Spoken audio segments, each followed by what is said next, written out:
एक आदमी ने एक बहुत ही खूबसूरत लड़की से शादी की। शादी के बाद दोनों की ज़िंदगी बहुत प्यार से गुजर रही थी।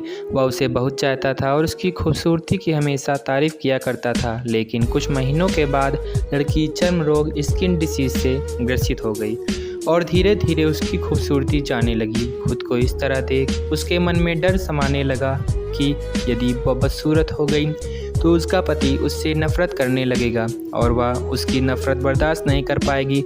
इस बीच एक दिन पति को किसी काम से शहर से बाहर जाना पड़ा। काम खत्म कर जब वह घर वापस लौट रहा था उसका एक्सीडेंट हो गया। एक्सीडेंट में उसने अपनी दोनों आंखें खो दी, लेकिन इसके बावजूद भी उन दोनों की ज़िंदगी सामान्य तरीके से आगे बढ़ती रही। समय गुजरता रहा और अपने चर्म रोग के कारण लड़की ने अपनी खूबसूरती पूरी तरह गंवा दी। वह बदसूरत हो गई, लेकिन अंधे पति को इस बारे में कुछ भी पता नहीं था, इसलिए इसका उनके खुशहाल विवाहित जीवन पर कोई प्रभाव नहीं पड़ा। वह उसे उसी तरह प्यार करता रहा। एक दिन उस लड़की की मौत हो गई। पति अब अकेला हो गया था। वह बहुत दुखी था। वह उस शहर को छोड़कर जाना चाहता था।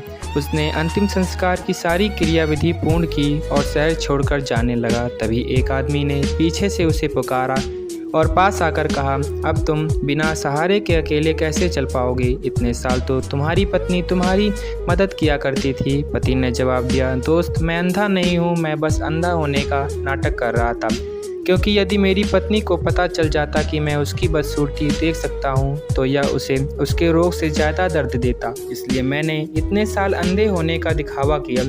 वह बहुत अच्छी पत्नी थी, मैं बस उसे खुश रखना चाहता था। दोस्तों, वीडियो अच्छा लगा हो तो चैनल को लाइक सब्सक्राइब अवश्य करें।